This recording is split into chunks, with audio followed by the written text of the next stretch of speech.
Now, let's give a warm welcome to your host, Kahtide.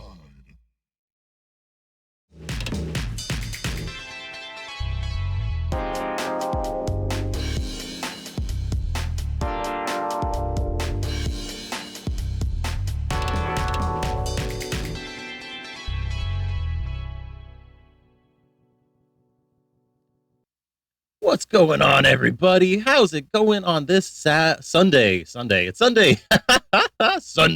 Sunday. What's cooking up on you in your neck of the woods, people? How's it going? It's Sunday. It's Coffee with Kahtide. I'm Kahtide. Welcome to the Kahtide online stream. How many times can I say Kahtide? Let's find out on this show together. Today, we are covering plenty of news, pop culture, you know the drill. The whole 9 yards, and we're also doing advice questions, all the usual stuff we do on Coffee with Kahtide, this talk show that I host on Sundays in the Just Chatting section of Twitch. If you're tuned in for the first time, you can check out my social media presence on Instagram, Tumblr, Twitter. It's called X now, Mastodon, Blue Sky. You can also find me on Discord. There's the Patreon link down below, along find the Discord link. You can check it out there at the bottom of the screen. If you're listening on Spotify, it's patreon.com/Kahtide. Last but not least, video game projects. I'm a video game developer, so salvedevelopment.com, SALVE development.com is the project to check out. Go take a look at it. It's pretty dang cool, if I do say so myself. Yeah, welcome to the show, everybody. Great stuff. I'll run us into this show here. Oh, it's a Coffee with Kahtide. It's a show where we discuss the most up-to-date and popular culture, news, and ongoing news and all that business. We answer questions, offer advice. If you're looking for a taste of what's going on in the world, you've come to the right place. We don't have a guest today, but I do want to shout out our guest last week, Zara Dancer. They are super awesome. Go check out their channel if you haven't checked it out, twitch.tv/Zara Dancer. Also, just wanted to give a quick shout out before we move on to our headlines for today to 3 new followers: Dimitrisk124, Artie27, and It's Charlie Congo. Thank you for the follows, folks. Really do appreciate that a lot. We ran into those folks yesterday playing Stallcraft. We've been playing. We game Saturdays at noon, and we've been doing Coffee with Kahtide at noon on Sundays. So check us out on the weekend if you want to check out some cool content. Now, let's move on to the topics of discussion today. We've got plenty of global news, pop culture, and other updates for you on today's show. So let's get into the action. How's that sound, huh? It's time for the news. Let's hear it, Kahtide.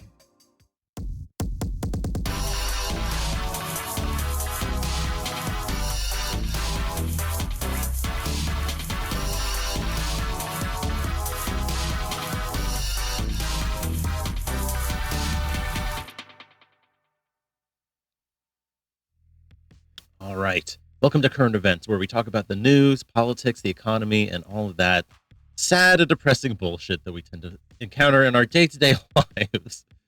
But yeah, let's get to the news, everybody. I'm sure you want to know all about what's happening out there in the world. Big headline right now, and a sad headline right now, of course. Load that up for us here. Al Jazeera is reporting Israel plans a ground attack on Rafah, the last refuge of Gaza's displaced.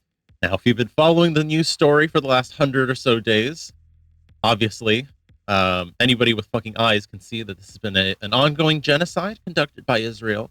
That Palestinians have been just completely hammered by endless brutal strikes. It's just been absolutely disgusting, widespread condemnation, but no action taken against Israel. Now, in this tiny strip of land in Gaza, they push almost everybody into the corner, into the southern part of the area of Gaza, which they quote unquote designated as a safe zone for Palestinian civilians.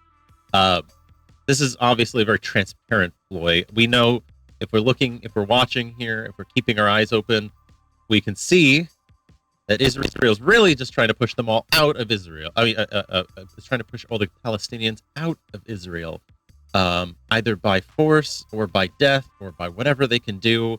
They're trying to get them out and probably push them into the Sinai. Let's be real. Just part of a lot of ongoing news in the region. But I mean, there's not really, besides covering the basic details of this. I mean, there's not much more to elaborate on. It's been an absolutely disgusting occurrence to be watching. The Palestinians have been struggling to survive against insurmountable odds and have been pushed into this corner by an absolutely disgusting and genocidal, murderous force. Let's see here. The Israeli military plans to expand its ground assault into Rafah, southern Gaza Strip, where most Palestinians in the besieged enclave have been forced to seek shelter amid heavy bombardment of the rest of the enclave. This has spread fear among the displaced and concerns from global aid organizations as the last place designated as a safe zone by the Israeli army in Gaza comes under threat while Israel continues to hamper the flow of aid. Mind you, of course, yes, they are continuing to hamper the flow of aid. Egypt is one of the only sources of aid, the only connection points, and they continually block Egypt.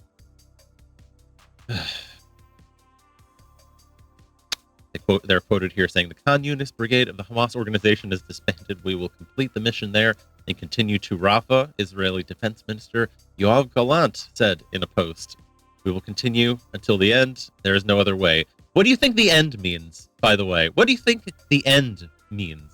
It's not the end of Hamas, because let's be real, they think every Palestinian from the earliest newborn to the oldest grandmother is part of Hamas.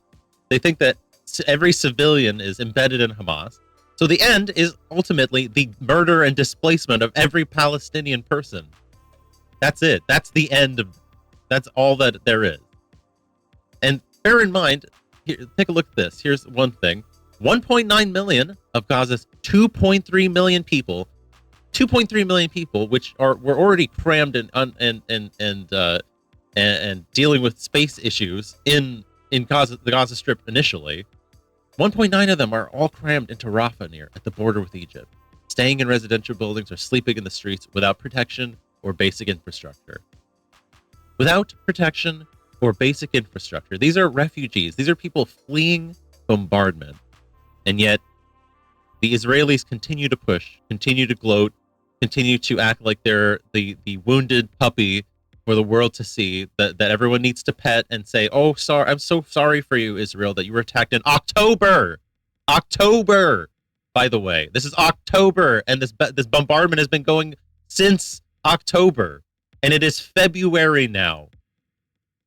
How many attacks into Israel have been made compared to how many bombardments have been made into Palestine?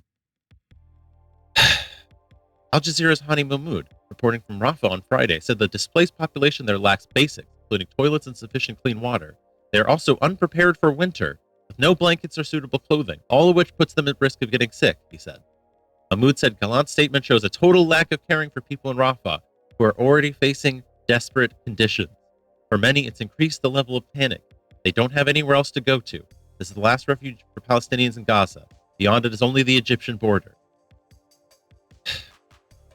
I'm just reading this because I need people to hear this. Imad, 55, a businessman and father of 6 in Rafah, told the Reuters news agency that if Israeli tanks keep coming, we will be left with 2 choices: stay and die or climb the walls into Egypt. Most of Gaza's population is in Rafah. If the tanks storm in, it will be a massacre like never before during this war. More than 27,000 people have died already that we can account for. How many more are going to die when the Israelis trudge into Rafah? How many more? I'm going to have to ask that. How many more are going to die? How many are going to get pushed into Egypt? How do you think that the people that survived this encounter are going to feel? Do you think that because they have been pushed out of Palestine, that they will, in any sense, have given up on Palestine? If I was a person here, if I was a person that got pushed out of Palestine, my first priority would be to sign up, get a gun, and go back. That would be my number one top priority at this point. I would be immediately ready to cause as much havoc as possible. And I'm not saying that that's right or just or good, but I'm also not saying that it's right or just or good what the Israelis are doing. And it's much more understandable what the Palestinians are doing when they fight back against this.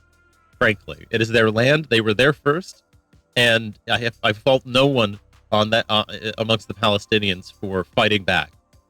I fault no one for that, and that's just where I have to leave it. So yeah, that's the current update. It is very disgusting and very sad to see the current occurrences in the Gaza Strip, but unsurprising considering the absolute cowardice in the the international sphere with regards to Israel. There's an utter cowardice to do anything. Literally, Yemen's been the only one to do anything. So, yeah, so that's great, super awesome. Let's see what else. What else do we have here? Let's find another story. Let's see. Okay, we can let's move to another part of the world. Change things up a little bit. We're gonna talk Argentina here. We're talking about the new man, hang on. I'm gonna pulling up my links here. Trying to see if I have a video. I think I have a video link here somewhere. Hang on. Just trying to find my video link. I have one.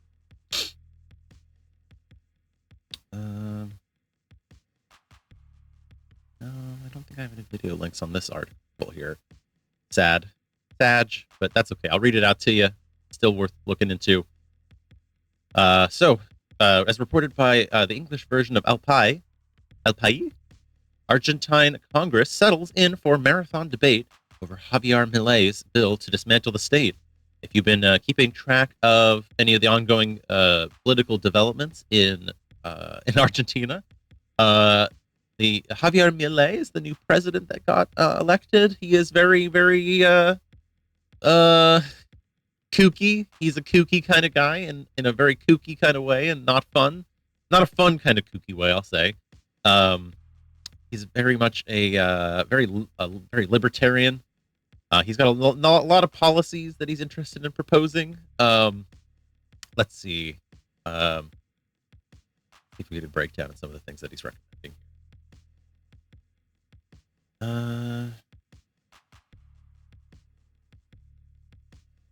God, it's a complicated story, but basically, okay, I'll try and sum it up as best I can. Basically, this dude, he came in on a promise of like cutting out a bunch of fucking government programs. He was like, no more of this program, no more of that program. God, what did he even recommend cutting down on? Because he's making a lot of reform changes. One of the things he's talking about is switching from the current Argentine currency and going with the dollar, the U.S. dollar, baby. Here we go. Okay, opposition legislators. This is France 24 reporting. Opposition legislators stormed out of the building at one point to observe and denounce the police action. There was police action, by the way, as Argentine lawmakers debate Milei's sweeping reform bill. Opposition legislators stormed out of the building at one point to observe and denounce the police action, but later went back inside to take their seats, and the debate resumed. The drama unfolded on the second day of what is expected to be a marathon debate on libertarian and self-described anarcho-capitalist President Javier Milei's reform plan. So obviously Argentina has had a number of economic woes over the many decades that it's been in existence. Some of which have been due to the IMF, some of which have been due to, shitty government practice and policy. But yeah, let's see what he's recommending here. Milei began his term by devaluing the peso by more than 50%, cutting state subsidies for fuel and transport. That's great. That's definitely going to not affect the working class at all, I'm sure. Reducing the number of ministries by half. That's one of the things he recommended. And scrapping hundreds of rules so as to deregulate the economy. A regular Reagan type guy. What else does he recommend here? He's got a bunch of articles touching on public and private life, from privatizations to cultural issues, the penal code, divorce, and the status of football clubs. Argentines who elected him are already up in arms and even staged a strike less than 2 months into his term. Very wild stuff. According to Miriam Bregman, a leftist lawmaker and former presidential hopeful, apparently 40 legislators urged police to stop the violence. They hurled gas at us, they hit us, they pushed us, said Bregman. Very unsurprising, though, to tell you the truth. This is a very typical response for conservative governments and for, you know, liberal governments alike.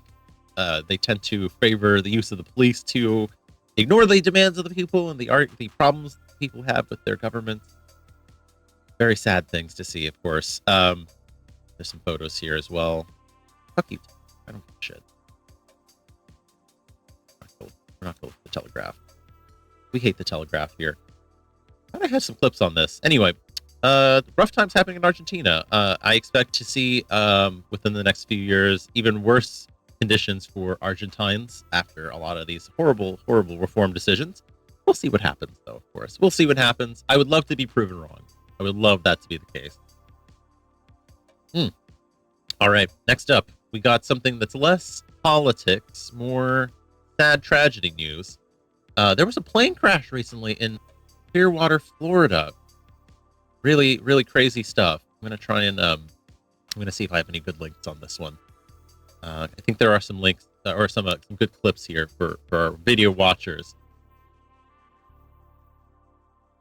Got a couple stories here. Okay.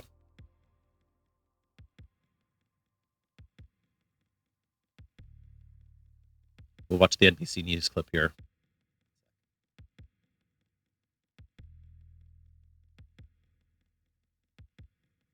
This morning, tragedy in Clearwater, Florida, after a single-engine plane crashed into a mobile home park Thursday evening.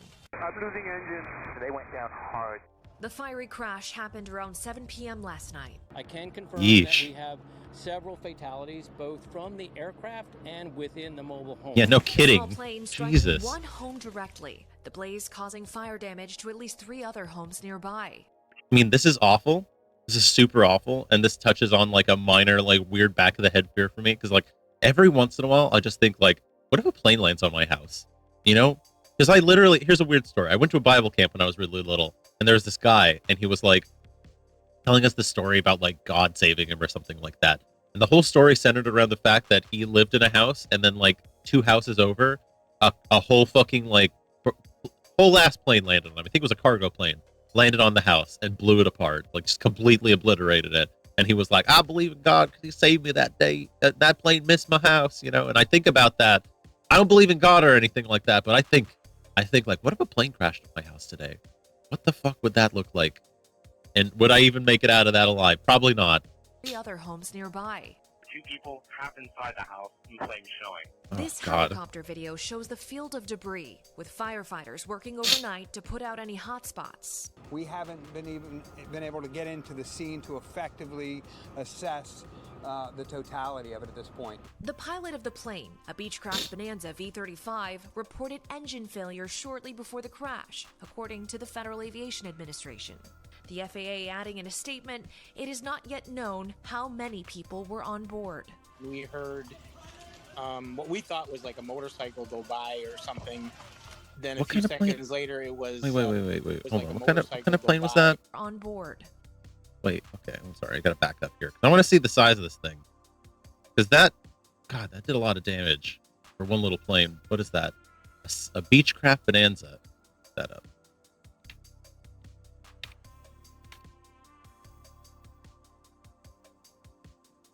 Yeah, that's not that big. That's not that big of a plane at all. Hold on, can I? Give me that Wikipedia. Yeah, that's not that big of a plane here. You can see that. There's the pilot right there. That's like 20 feet long max, I think. 25 feet long, maybe. I mean, Wikipedia is going to have the answer for me, right? How long? It doesn't really matter. I mean, I'm just curious to know. Not that big though. Pretty small plane. Pretty light plane too. It is not yet known how many people were on board. But that caused a huge amount of damage what for we one thought was plane. like a motorcycle go by or something. Then a few seconds later, it was a loud bang. The windows actually shook. The house shook. Is there anybody else in this house? No, I think they're all out. Neighbor Rick Renner was at the scene minutes after the crash, taking this video of the blaze. Even after the fire was like out. You really couldn't even tell that there was a plane in there. Everything was just gone. Everybody knows everybody. Everybody is friends, and I mean, it's just weird that something like this happens in your neighborhood. Investigators on weird. the ground now working around the clock to get to victims and determine what went wrong. Now, the fire chief believes fatalities include whoever was on the plane as well as inside the mobile home, but no final number yet. We know that crews have been working throughout the night to make sure that this scene here is safe for the rest of the neighbors around here. And so begins now a cross-agency investigation between the FAA and the NTSB. Lord almighty. Okay. Nope, I don't want more news, thank you. Okay. Crazy stuff. Absolutely crazy stuff. Here, you can even see an aerial view of above it here. But yeah, oh my god, that house is gone. That house is completely toast. Holy shit. That plane crashed into it and completely iced that fucking house. I feel that's awful. Poor people. Jesus Christ. That one particular house just got completely blasted. Holy cow. Can you imagine how being that unlucky is just having your house completely pancaked by a plane that suffered from engine failure? Yeesh. Anyway, yeah, crazy stuff. Minor fear that touched into the back of my head there that I wanted to point out here, but like, oof, really crazy. Let's see what else we got here. Need something interesting. Okay, there's supposed to be an interesting new development politically wise. I know it's more politics, but it's in El Salvador, so it's international. Apparently, the world's coolest dictator is set to win a landslide in El Salvador. I'm going to get into this here. Let me see if I have any video clips that talk about this. I think I do.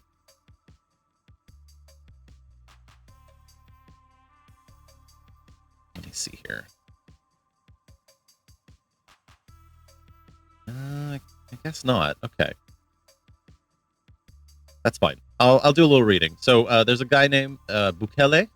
He's got a lot of people's attention. He's seeking a re-election in spite of the Constitution, imagining it's probably a term limits thing. Here we go. According to the AP, to many, El Salvador's president is a national hero who took on the country's violent gangs with an unrelenting hand. To others, the populace is a 21st century autocrat who has committed mass human rights abuses and has altered the rules of the game to concentrate power in his own hands. He describes himself as the world's coolest dictator to his fans here. He's probably going to get a second term in this election Sunday. Okay. So it's 2 terms. So they only allow 1 term, I guess, in El Salvador. After sidestepping El Salvador's constitution prohibiting a re-election in 6 different places, Bukele is the support from 7 to 9 of every 10 voters. Okay, that's a bit of a weird mouth jumble there. But yeah, apparently they've got like whole hand painted posters for him and shit like that. Pretty crazy. Somebody's quoted here. One of the voters here is quoted as saying, "He's done many good things and many bad things. People criticize him, but he's at least managed to. He's at least changed something." Grew up in one of the most dangerous areas of San Salvador. Fled to America when he was 20 after his cousin was slain by a gang. And now that he's back home, he said he was disturbed when police jailed an elderly neighbor for protecting her son against a likely gang member. So I guess he's got a real stick up his ass about gangs here. He's taking a really hardline stand. Here we go. Drawn eyes from across the globe. Why? Because of one man, President Nayib Bukele. The self-described world's coolest dictator was elected in 2019, but he rapidly gained popularity in 2022 when he began his brutal crackdown on El Salvador's gangs. Today, Salvadorans can walk around formerly gang-controlled areas like this one without being terrorized. The government was accused of committing mass human rights abuses after it waived certain constitutional rights and locked up 1 in every 100 Salvadorans, many without any evidence. 1% of people got locked up. In a place that was once considered one of the most dangerous in the world, Bukele is increasingly seen as an example for other Latin American leaders facing similar security crises. He's warned that if he loses the election, violence in areas like these could come roaring back.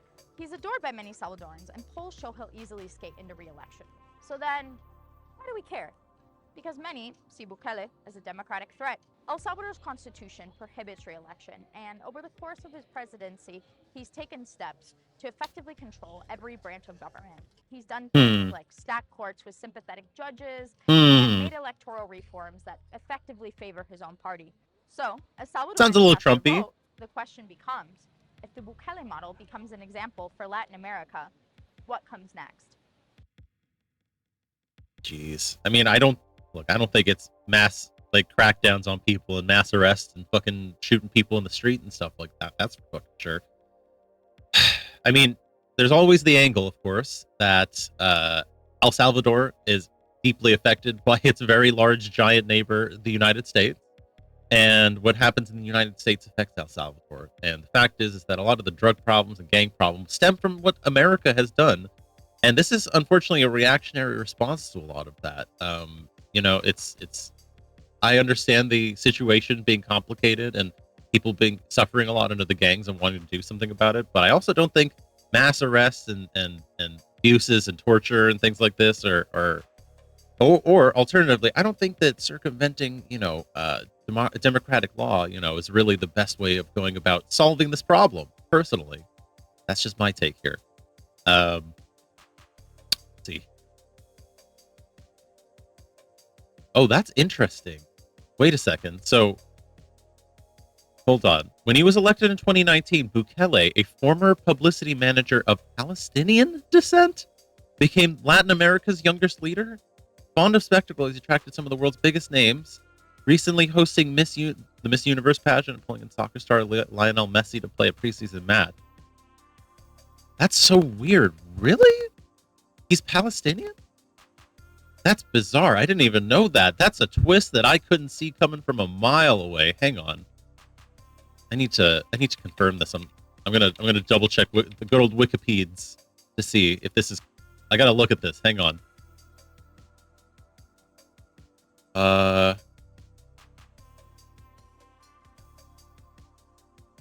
Okay. I have Armando Bukele Artez was born 1981, San Salvador, son of Armando Bukele Catan and Olga Ortez de Bukele. Bukele's paternal grandparents were Palestinian Christians from Jerusalem and Bethlehem, while his maternal grandmother was Catholic and his maternal grandfather was Greek Orthodox. Wild. Okay. Interesting twist. Anyway. Yep. So that's kind of the situation in El Salvador. Weird twists going on in all kinds of directions. The AP continues here and says, under a state of emergency, his government has locked up 76,000 people, more than 1% of the population, in prisons where rights groups have documented cases of torture and the deaths of more than 150 inmates. The government has also been accused of systematic human rights abuses. So yeah, I mean, it's a lot. It's a lot. Somebody's quoted here saying, this is not a police state. It's a state that provides security. What do you think police are? They're security force. But I can't deny that he seems to be pretty popular. Obviously, clearing out gangs and protecting people will win you a lot of favor, even if you are doing it in a way that's really harmful. It's easy to, apply that into a lot of political favor, I think. So we'll only have to see how things develop here, but it's not a promising situation, to say the least. Now, one thing I will let everyone know right now on the broadcast is that we have an ad break incoming on Twitch. In 30 seconds, you're going to be hit with the Kia winter sales event or something. So if you want to avoid that ad, consider hitting that subscribe button. Every subscription helps to support the stream and to support my content. It also means that you get to be a part of the cool community that is here on Twitch and is a part also out there in the wider internet on YouTube, in Discord, and on the social media. So go check it out. I really appreciate those subscriptions. Yeah, thank you everybody. But we'll keep on keeping on for those subscribers. So let's move on to another news story here. Let's see here. Speaking of disasters, it seems like the world is full of them these days. Let's move on to a new disaster here. Another really crazy one. I'm just gonna pull up my links while I just give me a second here. I know I have some video links in here, so I'm trying to get some of those. At least this one is a video link here. Okay. Massive fireball lights up Nairobi skyline after gas explosion. So Nairobi, Kenya, right in the heart of Africa. There apparently an unlicensed cooking gas filling station or gas filling plant in Kenya's capital exploded, resulting in a huge fireball. Got to check this footage out here. Developing out of Nairobi, Kenya this morning, a massive gas explosion, which has killed at least 3 people and injured as many as 280 others. Jesus Christ. You just see that massive Fuck cloud me. of fire, essentially. This video capturing the moment that the fire took over the night sky. Officials say a truck carrying gas exploded at a cooking gas plant. This happened around 11 p.m. local time. Officials say the fire burned down a warehouse, then burned through residential homes where people were still inside. Crews working into the morning to put that fire out. There's still no word this morning on what exactly caused the truck to explode. You can see the aftermath here, though, just the charred remnants. After that, this morning, the Kenyan Red Cross says nearly 300 people were evacuated devastation to hospitals around Nairobi. Woo! And Cedric, No. Stop CNN. Thank you. Lord Almighty. Giant explosion in Nairobi, Kenya. Let's see here. 11:30 local time. 11:30 p.m. That is local time. Huge ball of fire that spread widely. 3 people dead. At least 280 people injured.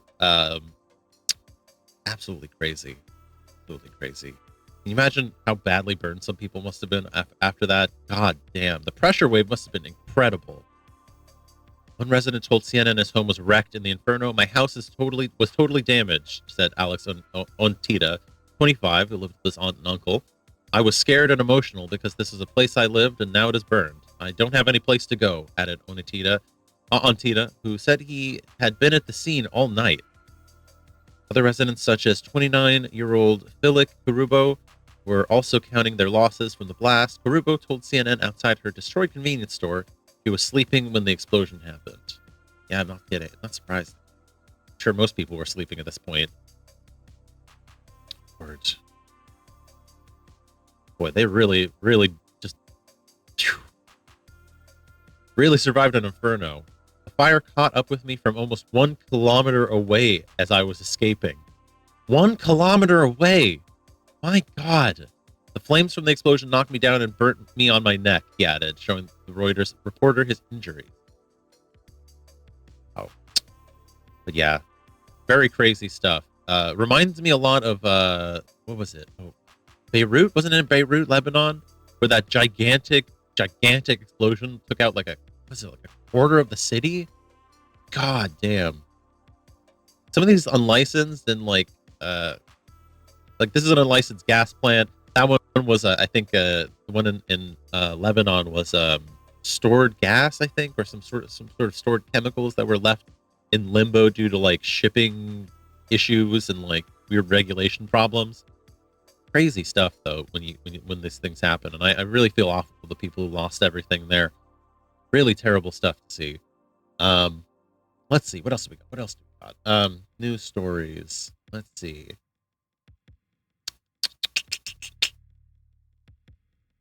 Well, I think we could probably hit on the really big one, which is that one that everyone's really paying attention to right now.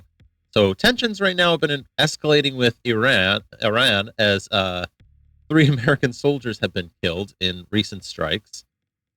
Fix it next time. Thank you, CBS. Shut the fuck up. Good ad here. All right, just loading up my links here. So plans for U.S. strikes on Iranian personnel and facilities in Iraq, Syria approved after drone attack.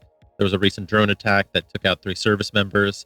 And so in retaliation for 3 service members going down, Biden and his administration have approved a number of strikes over a number of days against a couple of targets.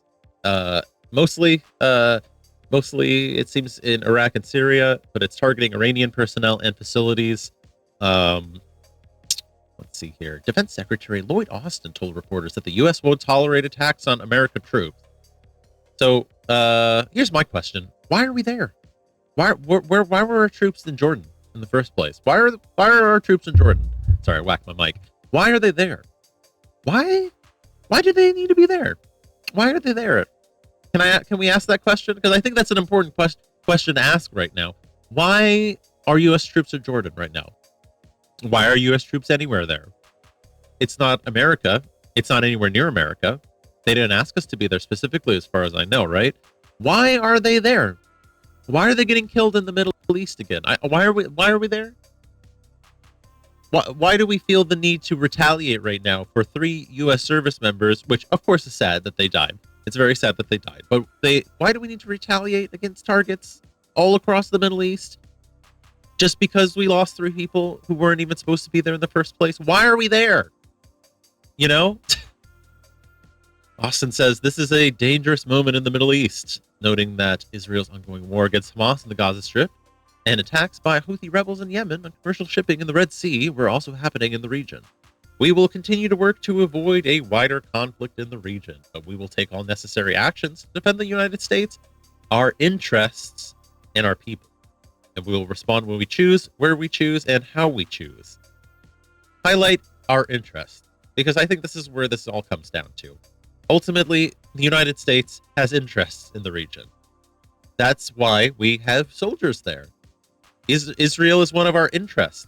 The various petrochemical industries across the Middle East and the MENA region are our interests.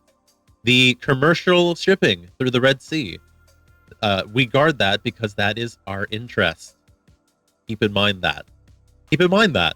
That's why we're there in the first place. We're there to support our interests and to prevent our interests from being hampered so that we can keep making money. Money, people.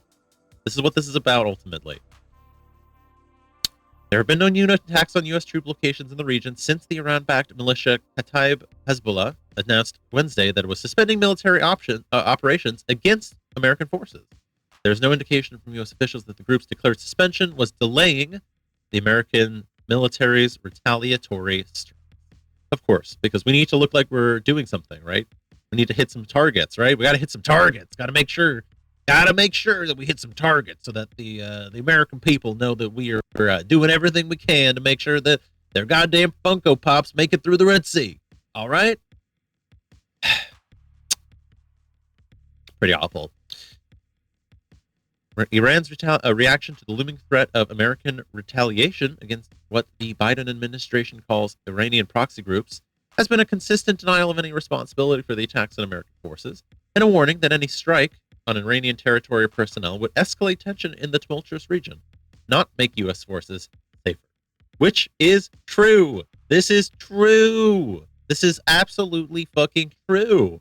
If you wanted to make this region safer, you would go to the negotiating table. You would bargain with Iran. You would say, hello, hey, listen, hey, we've been gotten off on the wrong foot for a long time. Hey, I know things with Trump were bad. Hey, broke down those deals back in the day. Listen, let's do this deal now. We're going to figure things out. We're going to walk through it, and we're going to find a deal. But of course, we're not going to do that. Of course, we're not going to do that. It's never going to happen, unfortunately. Hey, let's watch. We can watch some of this clip. Watch some of this clip here about the service members. Hold on, I'm gonna back up. There we go.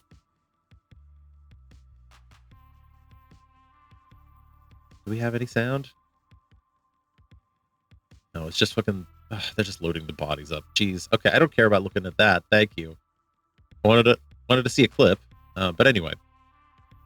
Iranian Revolutionary Guard advisor said killed in alleged Israeli strike in Syria. This is also part of it. Think about this. So part of the reason we're there is because Israel has heightened its own actions, not just in the Gaza Strip, but in places like Syria and in Lebanon. They have been making strikes against a number of targets in foreign countries that are not their country at all. This is, by the way, from the Times of Israel. This is from the Times of Israel, by the way. Even they're reporting it this way. Look at this. State news agency Sana cites Syrian military as saying it shot down Israeli missiles launched at South Damascus from Golan Heights overnight. No immediate comment from IDF. Why is the IDF targeting South Damascus from Golan Heights? Why? What does this have to do with anything for them? Why are they attacking? Why are they provoking more of the ire of the other neighboring countries around them. What is going on? I'm just saying, look, there's a lot of ridiculous situations going on in the Middle East, and it all just comes back to American interests. Israel is nothing but the 51st state of America, and you could see it plain as day here in the way that it operates. Anyway, let's move on to something else. So much war, so much war. We'll have one more story here I think we can round out on. This one is going to be about Europe. And it's about something that I think a lot of people have not heard too much about lately, but there's been farm protests going on all across Europe. I think they started, if I'm not mistaken, I'm gonna follow up in the link in the articles here, but I believe, if I'm not mistaken, it started in France. Of course it did. If it did, if it did start there, I would be unsurprised. But let's take a look here. We got some dramatic photos of farmers' protests gripping Europe, from Brussels and Berlin to Greece and Romania. Yeah, look at that. We have a number of farmers here burning things. Farmers gather outside the European Parliament for a protest as European leaders meet for an EU summit in Brussels. This is on the 1st of February. Let's see here. AP reports snow-dusted tractors lined up outside Brandenburg Gate in Berlin, and nighttime protests in Romania marked by vivid national flags that had become markers of a farmer protest movement across Europe. So the movement itself has mostly been triggered by low wages, heavy regulation, and cheap imports. And it involves apparently a lot of farmers in Spain, Italy, Germany, Romania, and Greece specifically, but it's all over the place.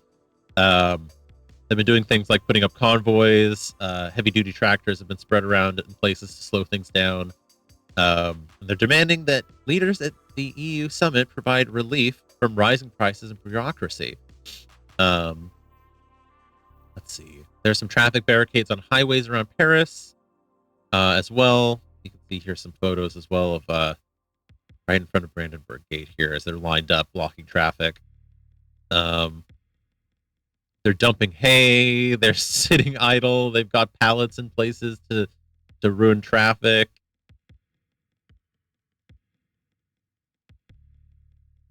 A couple of fires in places. Looks like they've dumped a lot of manure and tires in front of one of the local administration buildings here in front of France. A lot of crazy photos. Here. Let's see here. Reuters reports further on this. They're protesting. Why are they protesting? Farmers say they are not paid enough.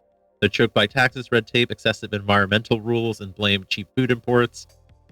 They said imports are a problem. Look, apparently, Europe's getting a large amount of imports from Ukraine, for which the EU has waived quotas and duties since Russia's invasion, and renewed negotiations to conclude a trade deal between the EU and South American bloc Mercosur have fanned discontent about unfair competition in sugar, grain, and meat. So, I guess to help support the Ukrainians during their wartime efforts, they have lifted quotas and duties, making it super cheap for people to buy from Ukraine.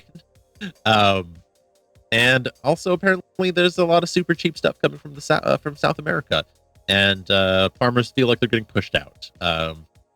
Farmers resent the imports because they say they put pressure European prices while not meeting environmental standards imposed on EU farmers. Okay, I guess that also makes sense. So perhaps in places like Ukraine and South America, there are laxer regulations for environmental consequences of farming. I guess I could see that being a problem as well. The European Commission on Wednesday proposed to limit agricultural imports from Ukraine by introducing an emergency brake for the most sensitive products, poultry, eggs, and sugar, but producers say the volume would still be too high. There's other things too. It looks like fallow land is an issue. Diesel fuel costs are an issue. Some of them are by country, apparently. For example, France has wants more access to irrigation. Criticism over animal welfare and the use of pesticides. Let's see. Expensive insurance rates in Romania are a problem, apparently. Yeah, lots of things like that. So lots of issues having to do with just pricing, having to do with imports. I imagine there's probably a populist element to it too. I'm thinking probably a lot of farmers see themselves as like trying to, I don't know, enact change in their government in some manner. And I think there's a, from following, European politics for some time, there is certainly a kind of populist, kind of right-wing bent in some places that has been definitely escalating. And I wouldn't be surprised if there was some connection here. It could be purely economic too. The farming situation in Europe may be different than it is in America, and I would have to probably do some more research to see if that's the case. But if it's anything like America, there's probably a right-wing element to this and a populist element to this. I mean, for example, a lot of their problems coming down to imports from Ukraine and from South America. I know it's partly economic, but it could be partly to do with nationalistic pride, I guess you could say. I don't know. Something to follow. We'll see how it develops. I support labor. I'll say that much. How about this? I support labor. If this is purely for labor and for labor purposes, I support that. If people start turning this into a woke thing, let's say that. And not because I think woke is bad. Like, oh my God, I feel like I'm stumbling all over what I'm trying to say here.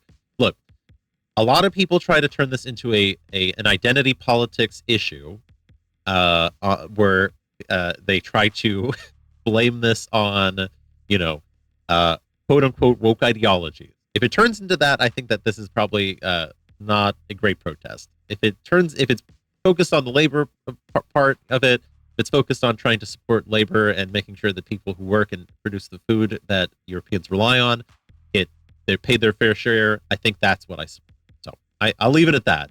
We'll see how things develop. I will watch this case. But yeah, in the meantime, I think we've hit our news quota here for now. Oh my God, it's always nothing but bad news. I keep trying to find good news for people, but it's just a lot of sad things happening. But let's move on to pop culture news. What do you think, people? Huh? We'll try something a little bit happier, a little bit sappier, and a little bit crappier, huh? Popular Culture Barometer. It's time for the weather report.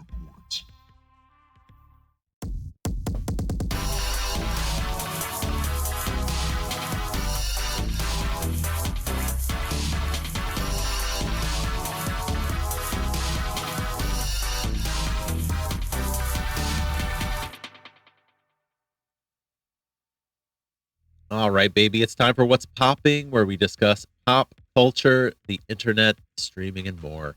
Let's see what's going on today, shall we? Big headline Twitch news right now that's going on. I swear to God, it's the hottest thing since sliced bread. Pokimane is leaving Twitch after a decade. Big news out there for all of our Twitchers out there. Everyone loves Pokimane. She's so lovely. We love her so much. But of course she has to leave. And following along with a number of other creators, mind you. So many people have been leaving their platforms of choice, mostly on YouTube, but of course also on Twitch, and Pokimane joins them as well. She says it's the end of an era. Here's an update, by the way. After announcing her departure from Twitch, Pokimane says that her first ever YouTube broadcast began on February 1st, 12 p.m. So she did switch over to YouTube. A lot of people are making that switch too, and I've been thinking about it as well. At least doing some multi-streaming on YouTube as well might be nice. But yeah, apparently she won't be streaming anymore. She says it's the end of an era. Announced her departure on January 30th. She had an official promotional image of the Twitch app featuring her face. See that here. But yeah, she's been streaming since 2014. She has at least 9.3 million followers. She's been recently getting into cookies. She made a cookie, or a number of cookies, and has been going on an apology tour. She called somebody a broke boy because her cookie was expensive. But yeah, apparently she's moving on to YouTube now, which makes sense. I mean, YouTube's the bigger platform. Unfortunately, Twitch has been kind of on the downtrend. She said it wasn't creatively fulfilling anymore. I mean, a lot of people complain the Twitch ecosystem has kind of changed a lot. I guess that could be the case, you know. I mean, I kind of hopped down, I think, at the end of that Twitch ecosystem, that Twitch culture that people really thought about. It was so big during the pandemic, I think. It was so big during the pandemic, and it kind of just shifted away to other things, I think. But yeah, let's see. Any other updates on this story besides what's been said so far? She's also got a makeup line collab, apparently. That's been something she's been doing. But yeah, she's not the only one who's left. You know, Matt Pat, Tom Scott, they left too. It's kind of a grind. I definitely understand this being a grind. Like, some people cannot do like a constant online presence, and I can't do a constant online presence.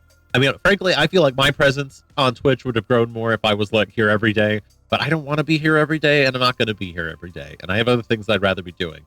And so I'm just comfortable with how things are and growing my shit slowly, and, you know, playing the games and having fun with it, really. And that's what I would rather do, is have fun with it, than just make it a huge big brand or something. I never expected this to be a huge big brand or anything like that. It's just a fun thing for me to do. I like entertaining, even if it's just for a small crowd of people.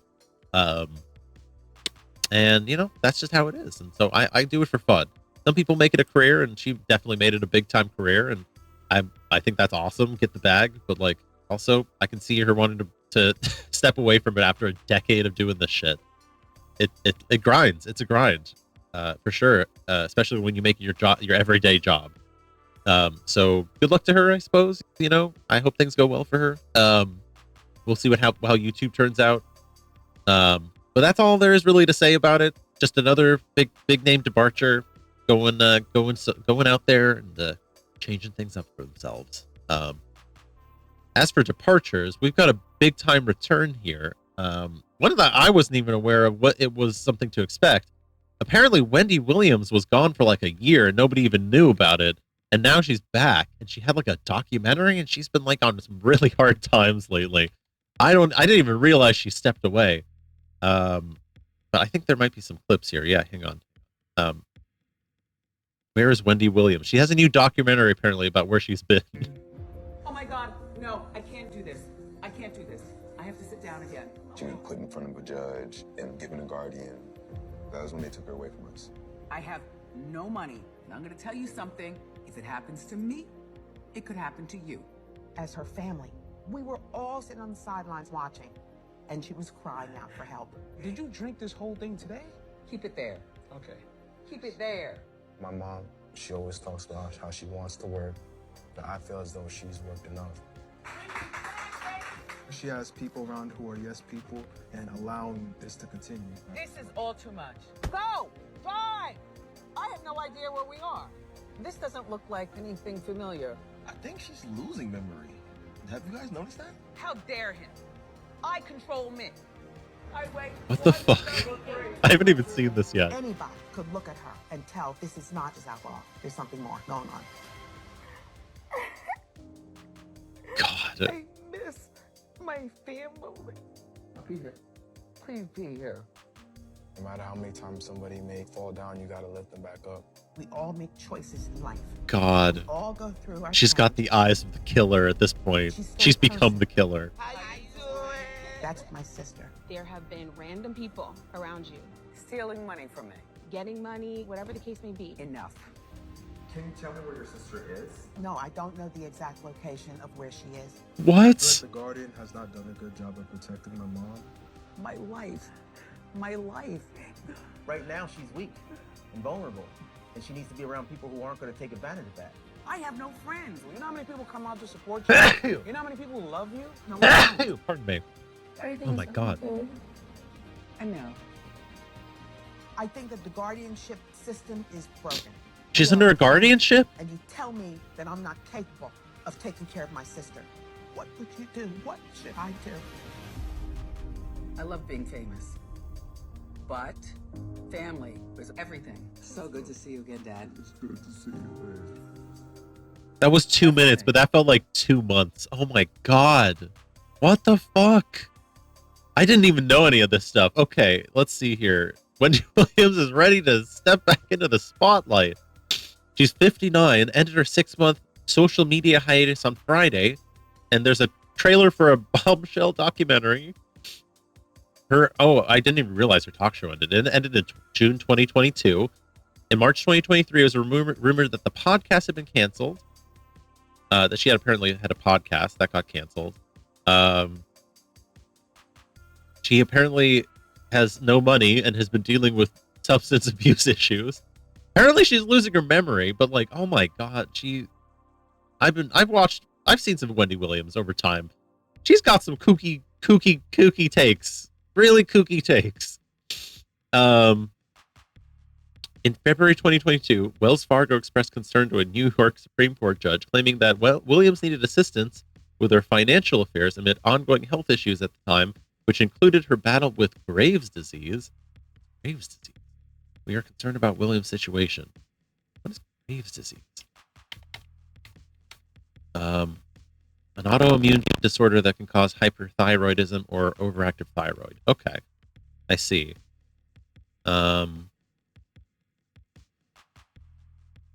Oh, wait a second. Hold on.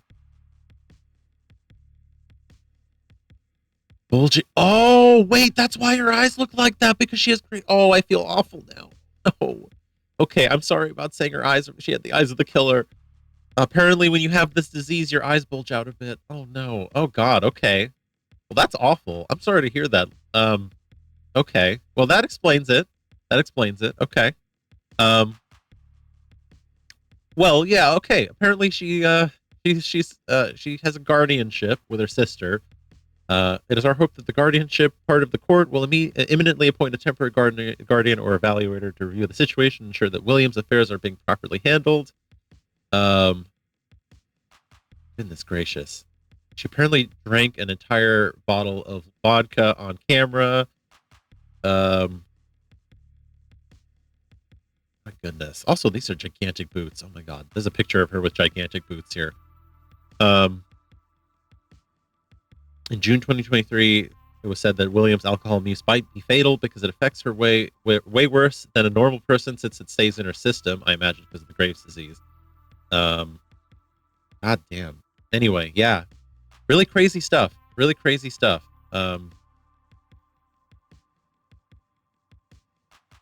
Yeah, apparently no money and drinking like crazy. So that's the Wendy Williams update. Don't know what else to say about that. But if you were wondering what was going on with the talk show host, that's what was going on with her. So there you go, folks. Let's see. What else do we have?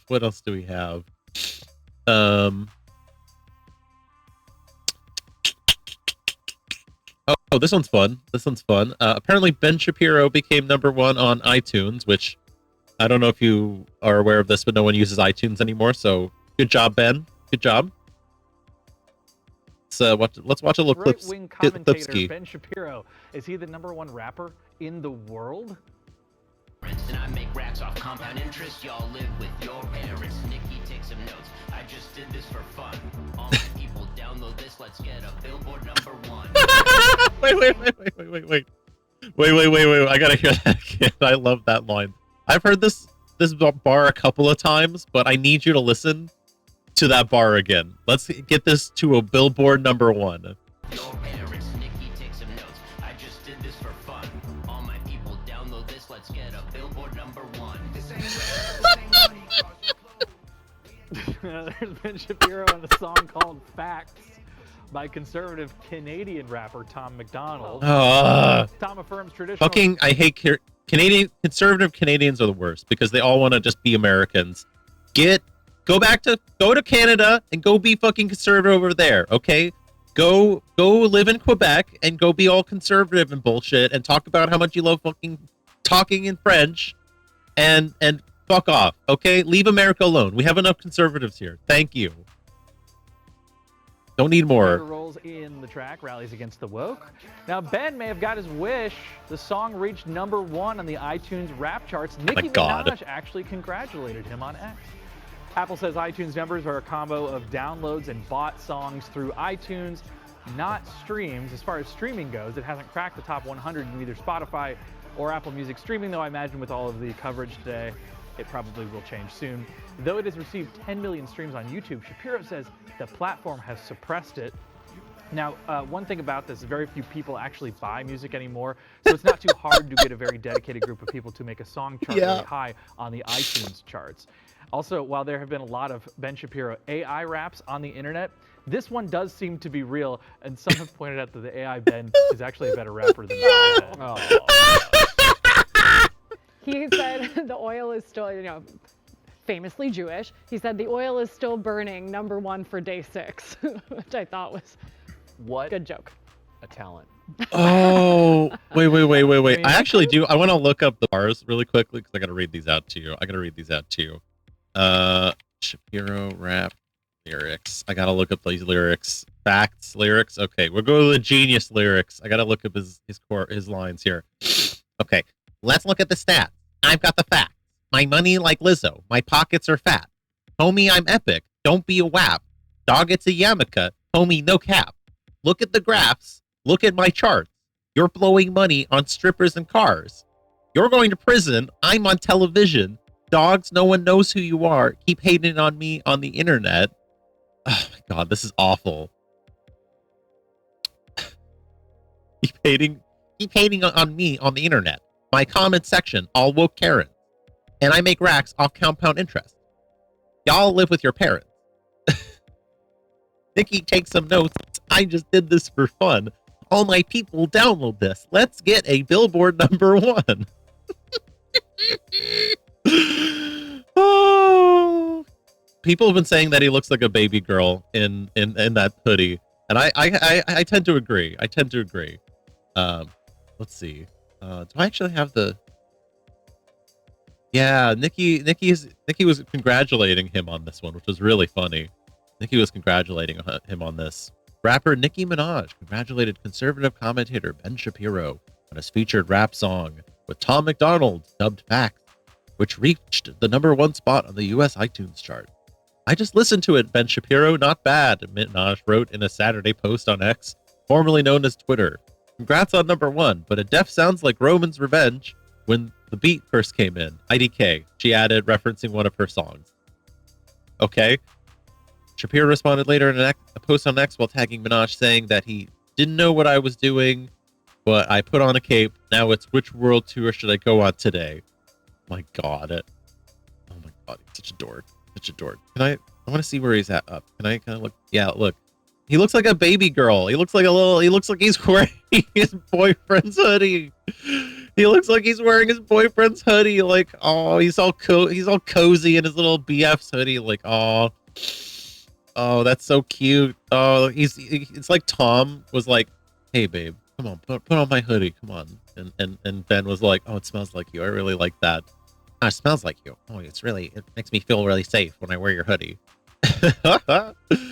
Oh, it's so cute.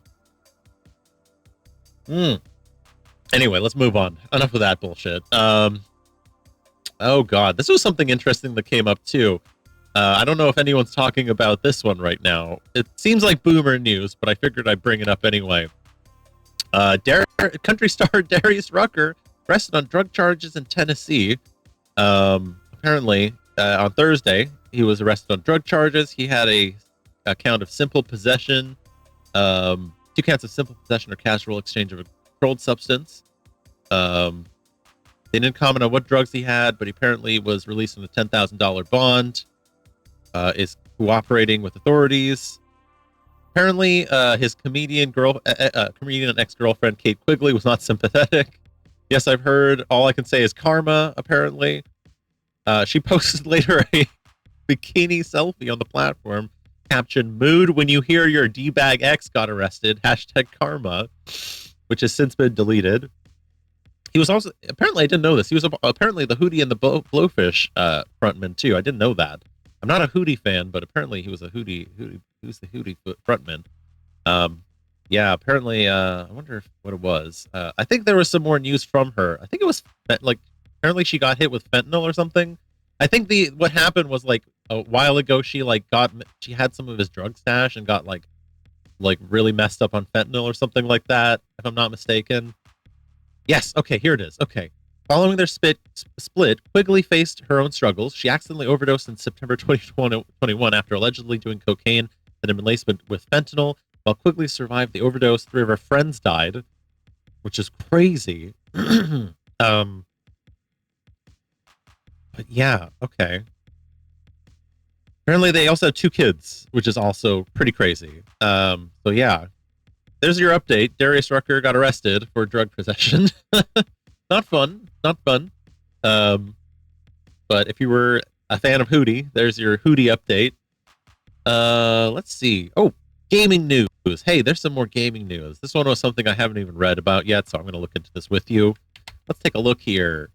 The day before, I don't know if you remember, like a couple weeks ago, the day before it was released, it was released to widespread condemnation because it had advertised early on in its release that it was going to be a certain type of game, and a lot of people were really excited about it. And it actually ended up being like one of the most, wasn't it like one of the most wishlisted games on Steam for a while? And at a certain point, got released and was completely different from what people were expecting. I think it was supposed to be more like a like a MMO style, like open world kind of zombie shooter kind of game, and ended up becoming more of like a zone based shooter or something like that. Let's look here. Okay. Recently, campaigns compiled to find out the inner workings of the day before's development path were published online, with a slew of insiders and ex-employees emerging from the darkness to discuss the devastating and deceptive circumstances that ultimately led to the highly publicized downfall of the day before. Insider Gaming reports. In recent investigations published by GameStar and Game2, dozens of ex-employees who were once closed to the project or directly contributed to it spoke out about harrowing conditions and a development path fraught with pitfalls and immense concerns. Let's see. Let's get to the juice. There are 3 versions of the day before being worked on at the same time, with developers being split based on increasingly frequent demands from higher-ups at Fantastic. Oh my god. 3 different versions were being produced. What the fuck? Let's see here. It was claimed that Fantastic's leaders would spontaneously dismiss staff based on the most minor mistakes. There were reports of fines being issued against employees who were mostly volunteers who turned in unsatisfactory work. Are you shitting me? They fined volunteer workers for unsatisfactory work? One former employee claimed that they never worked less than 16 hours a day. What the fuck? Are you kidding me? That is insane. That is insane crunch. That is insane. What? When the day before was finally released in December, it quickly turned out to be a broken shell of a game. In a matter of days, every copy of the title bought through Steam was lining up to be refunded, and eventually Fantastic disappeared into the darkness along with its leadership team. Wow. Wow. That is insane kinds of crunch. Oh my god. Is there more news on this? Hold on. I'm going to pull up the IG article. That is nuts. That's so nuts. Oh my god. I'm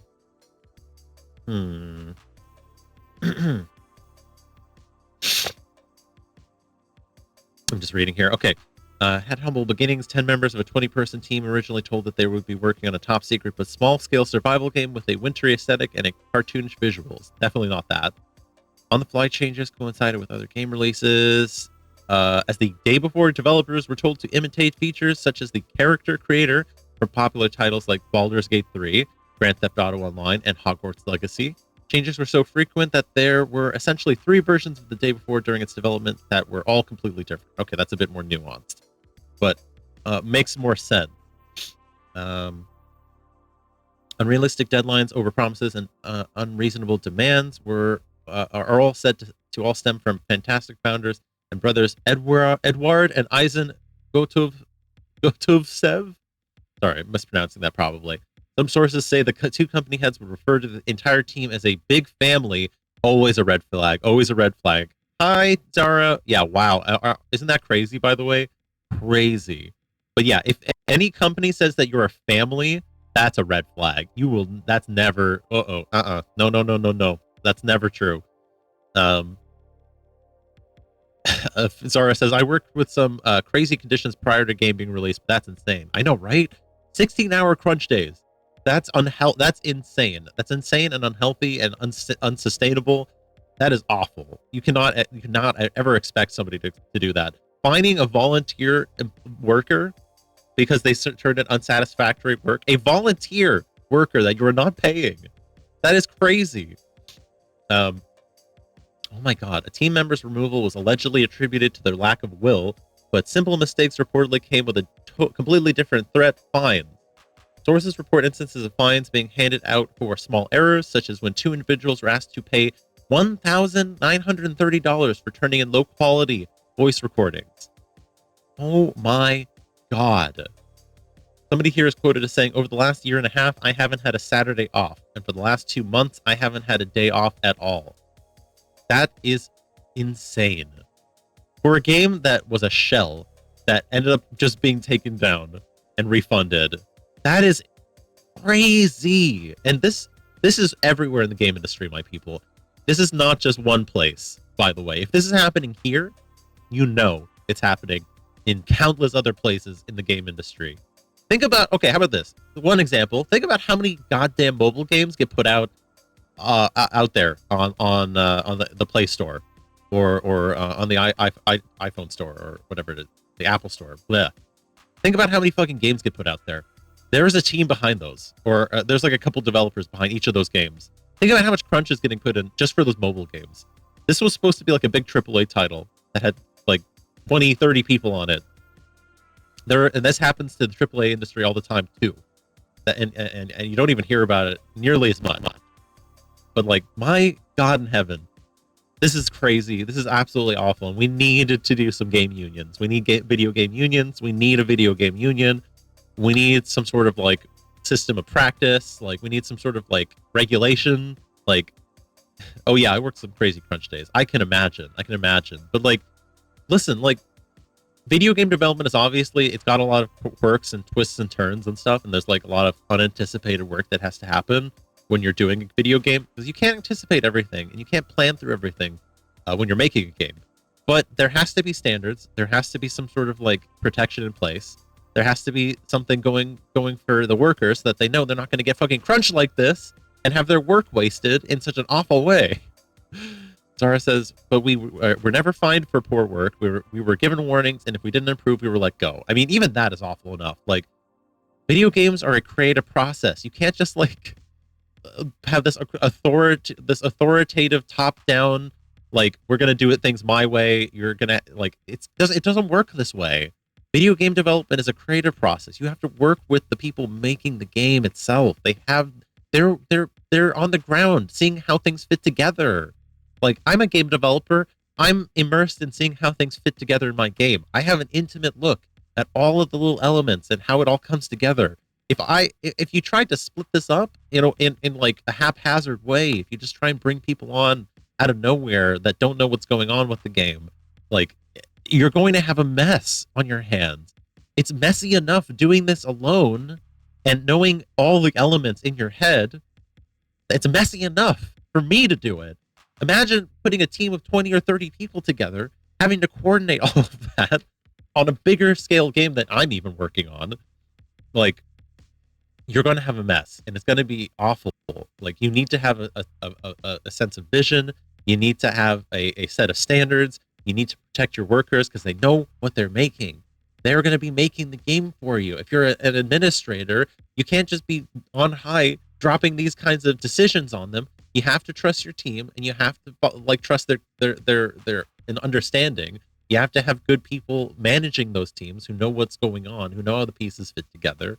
Like, this is simple stuff. This is so simple, and yet it's because it's the stupid capitalist model. And this, like, I mean, I just said it here. They were seeing all of these like elements in other games, and the administrators, the fucking managers, the fucking like the top of the pyramid here. They want those like shiny elements that other games have so that they can compete, and then you ruin your game like this.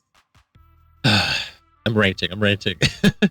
Zara says, I'm sure that some of the folks being talked about this in this were probably also the testers. Yeah, they probably were doing the testing at the same time too, because the fucking guys at Fantastic here probably didn't want to shell out the extra bucks to have a team of testers.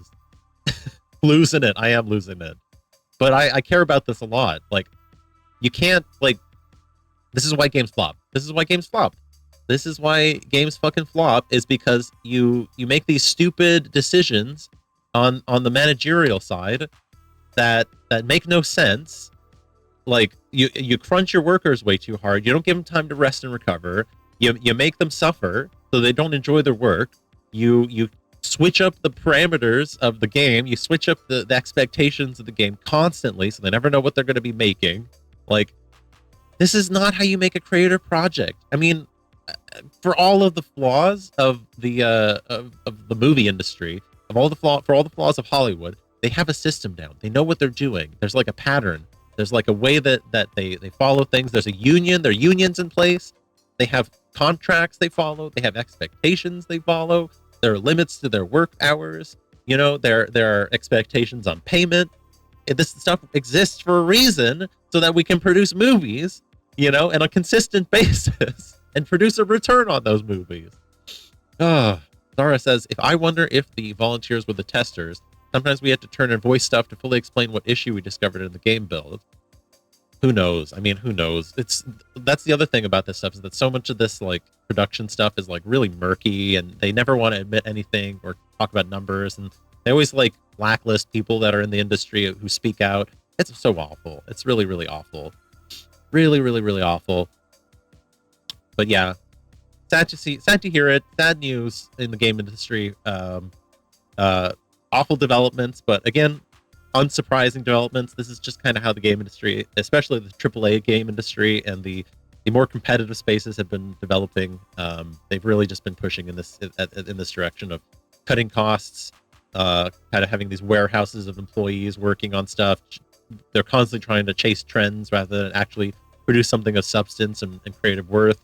It's just how it is, and all of the real creativity and development is in the indie space, but I feel like a lot of that work can't flourish because it's so many people competing against one another to have eyeballs on their games, and also it's like a money situation. You know, a lot of people don't have the funding to be able to make games that are really big and to be able to pull teams together that are huge.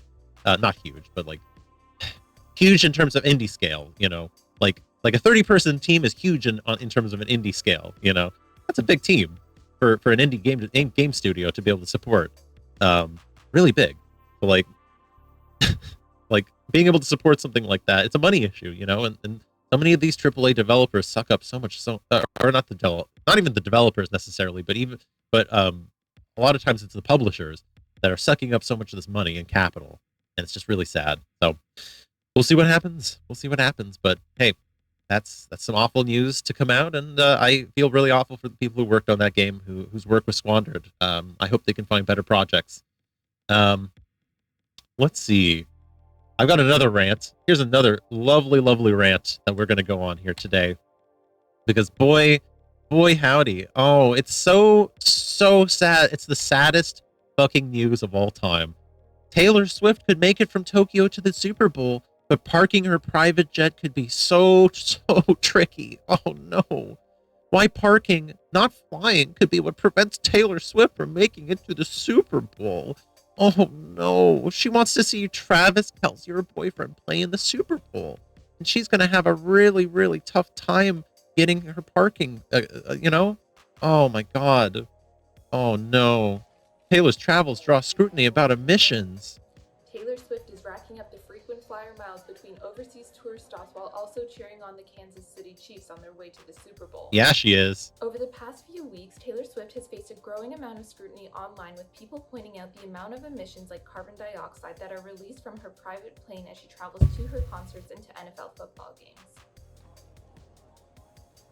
Swift is part of a long list of business people, celebrities, and public officials who have faced scrutiny for flying private. It doesn't really make sense for people of influence like Taylor Swift, Elon Musk, or Bill Gates to fly commercial because of the amount of disruption that would happen in the airport or on the aircraft. So experts say that there are other ways that these people of influence can help the climate. I don't think that's true. Hey, I don't think that's true. Some of the things we can do I don't think that's fucking true. Hang on, sorry. That's some bullshit here. I thought she was gonna spit on she's gonna spit some real facts here, but no, she's wrong. Taylor Swift could totally fly commercial. There are so many people that could fly commercial, that are celebrities. So many celebrities fly commercial. She could fly commercial. She could fly commercial. It is totally possible. Plenty of people have done it. Plenty of celebrities have done it. Fucking Michael Jackson did it back in the day. You don't need to have a fucking private jet, and you don't need to be fucking dumping countless tons of CO2 into the atmosphere. I just wanted to hit this one and really just point out how bullshit this is. Everyone's talking about Taylor Swift and Travis Kelce, this fucking media darling relationship that is so obviously fake. It's so fucking obviously even if there is some real kernel of like romance between them, the whole media apparatus between them is so fucking constructed. It's very obvious that it's just being used to make money for Taylor and for the NFL. It's really obviously just this like a media circus that her team and his team are putting together. But yeah, apparently, her issue right now is that today's the Super Bowl, right? Today the Super Bowl. Hold on.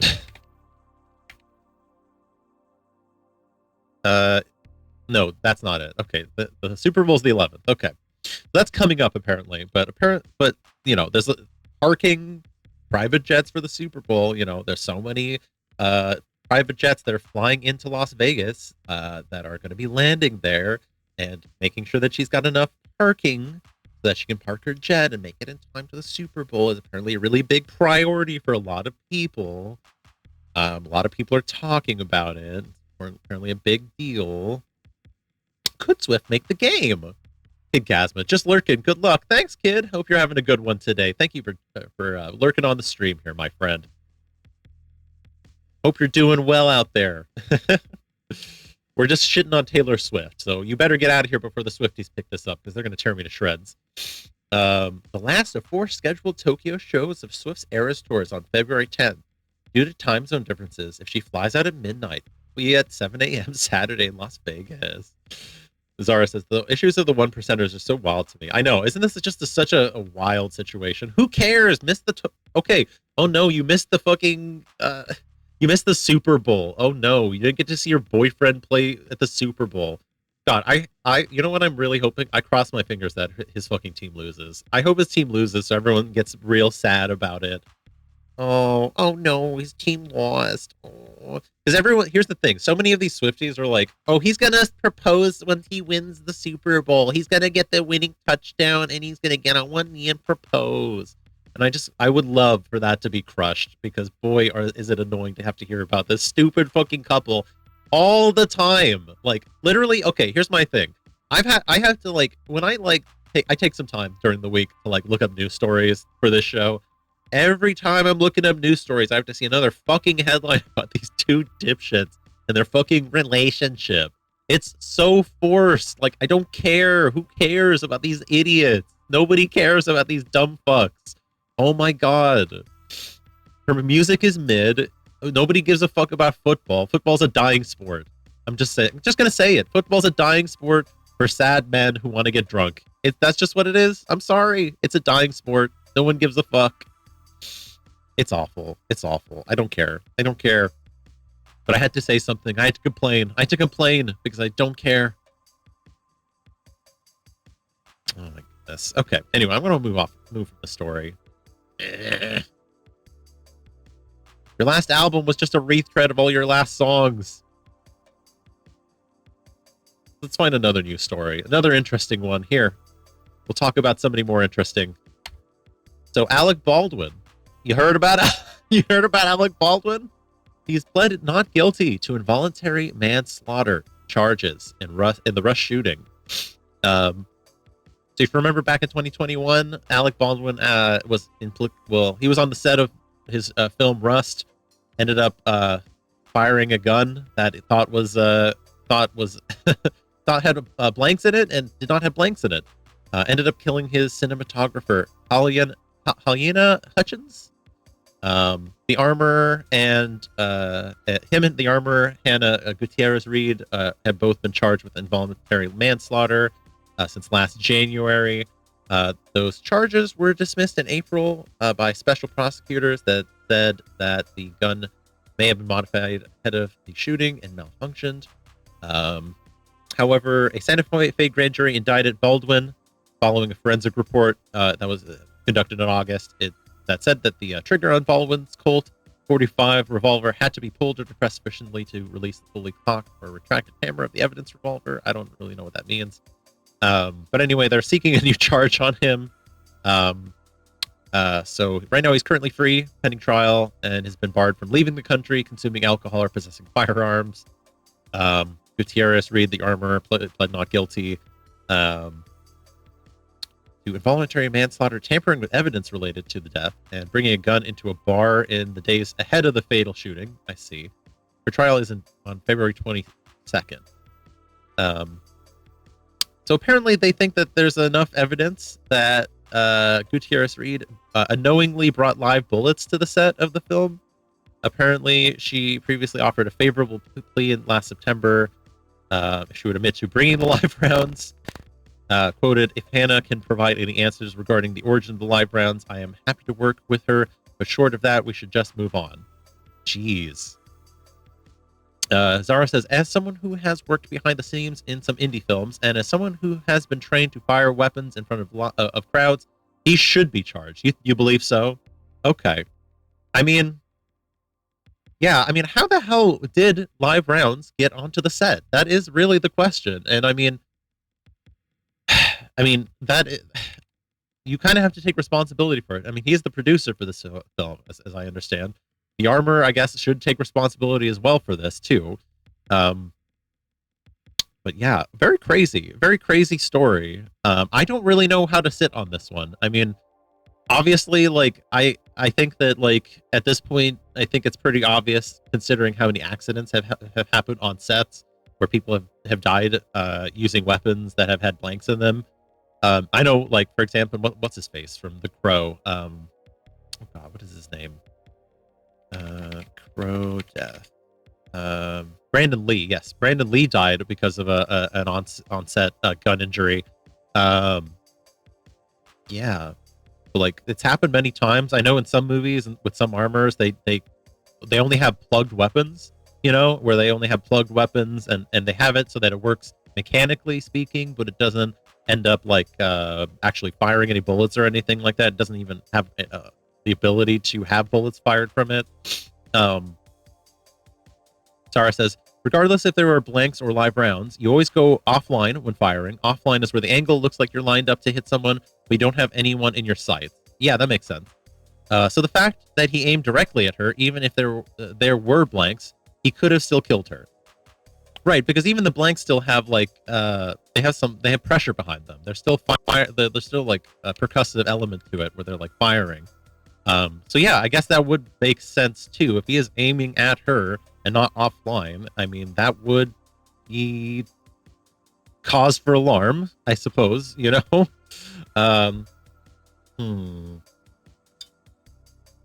But yeah, like, I think, for example, like, I know John Wick's armor has those plugged weapons where they don't fire any bullets at all. They're just designed to, like, react as though they were active. You know, you can cock them, you can, you know, pull the trigger, you can activate all the mechanisms on it, but it doesn't shoot anything. And then they add everything in post. And I think that's a reasonable way of doing things, you know. It's not necessary. It's not necessary to have active weaponry on a set, even if it's got blanks on it or in it, loaded into it. You know, I don't think it's necessary at the end of the day. As someone who had to fire cannon blanks in front of live crowds, this whole thing made me so angry. Oh yeah, those are great, especially for the high action close stuff. 100%. Yeah, totally. Just get something that looks like it's doing the thing, and then just add it in post. I mean, we have the power of editing is great at this point in time. Like, we have fantastic editors and fantastic suites of editing software to add in bullet effects.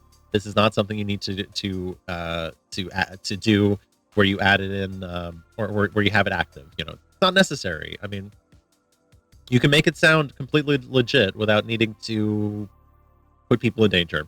Ultimately, that's the end of that's long and short of it, I think. Yeah. But yeah, I can see why this would make you angry. And a wholly unnecessary death at this point, I think, and definitely a really tragic one, I would say.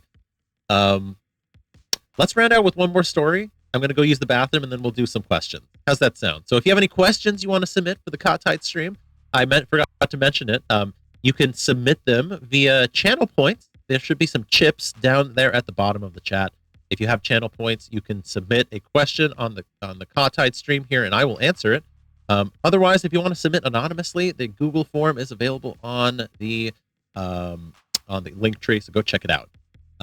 Yeah, so let me go load up one more story. Oh, we got an ad break going, so if you want to avoid the ad break, too bad, because you're going to have to see it right now. But if you're subscribed, you are avoiding it, so good for you.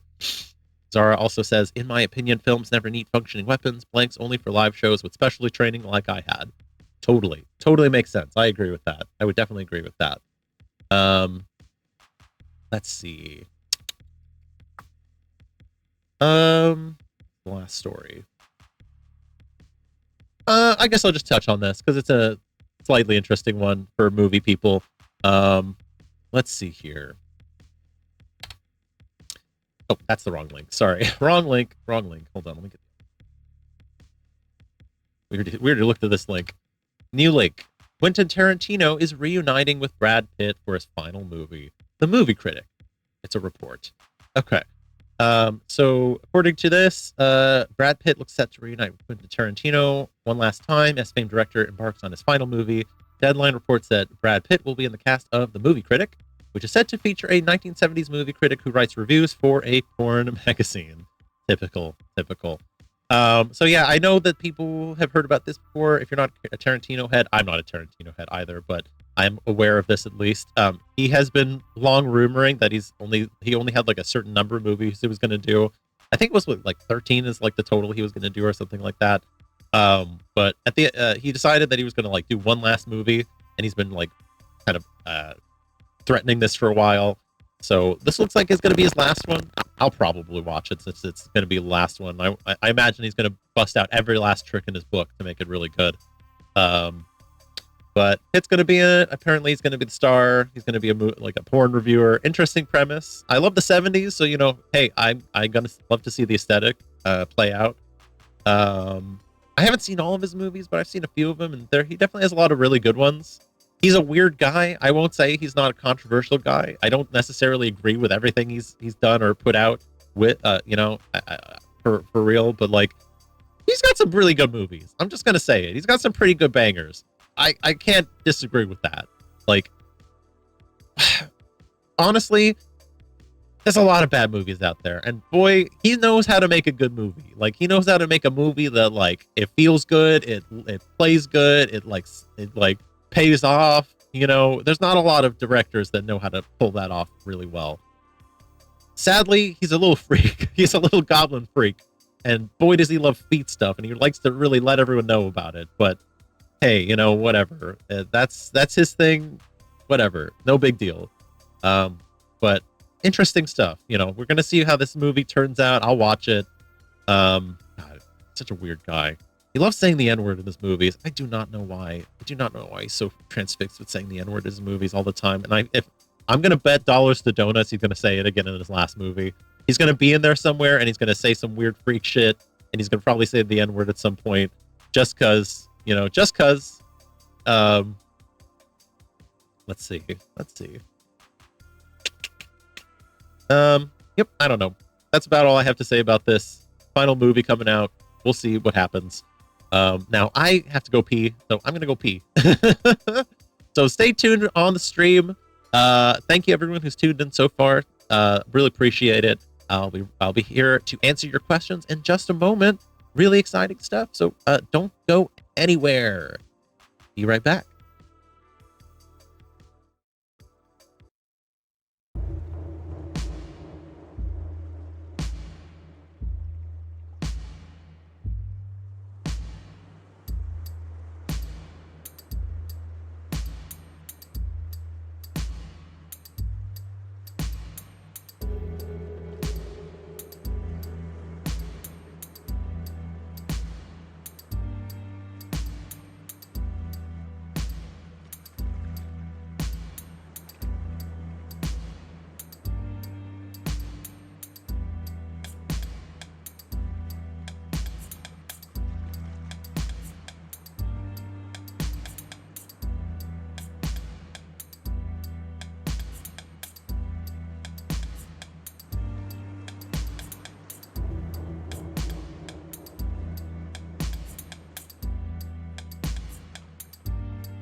Thank you, everybody, for waiting for me as I took a pee.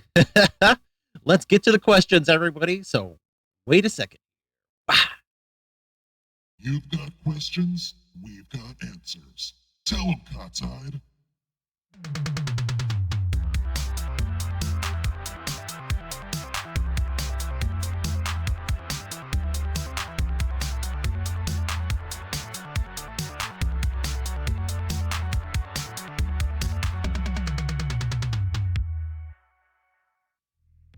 All right, everybody. Thank you for waiting around. This is Questions with Kahtide. In this section, I do a little bit of a question and answer with members of the chat, as well as answering some anonymously submitted questions that have been sent in by the audience. If you'd like to submit your own question, you can either spend some channel points called chips to submit that question live on Twitch here during the show. You can see that little chips icon at the bottom of the chat window there. You should be able to click it and submit a question for a small number of chips there.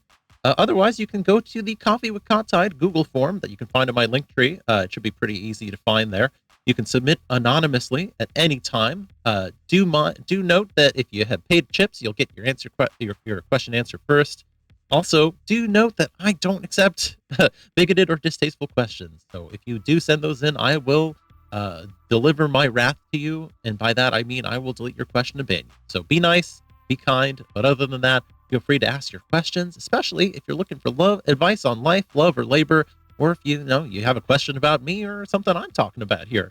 So with that, let's get to one of our first questions. We got a couple of anonymous questions that were sent in here.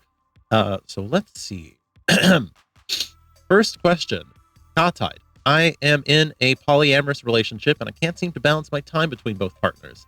To make it worse, both of them seem to have very different interests, which makes it super tough to get them to agree on what to do when we do hang out. Any advice on this? Well, that's a tough one, and definitely one I think I've been familiar with before. I've been in poly relationships before like that, or at least one like that before. Sometimes it's definitely going to be an issue where the two people have clashing personalities and you can't really rectify that. And I think you're going to have to try and identify that for yourself first, Fred, because that's really the biggest thing you got to figure out. Do they have chemistry together? Because if they don't, then maybe you're just going to have to date them separately. And that's unfortunate. However, if you do note that they have chemistry and it's just that it's hard to get them to relate to things, I mean, that's a different story. You can definitely work on that. But I would answer that question for yourself first before you do anything. Because I know from personal experience, you can't really force two people to be in a relationship together if they don't want to be. Even if it's like between you, like even if you're like the center kind of like relationship between them and their relationship's weaker, even that's not really like the most sustainable, I think. Like it thruples are really hard. I don't know if this is like a throuple situation for you or if you're just dating them independently, but if it is a throuple situation, those are hard because like you kind of have to have like a fairly equal amount of interest in everyone in the group, and each person has to have that interest, I think, for this to really be sustainable.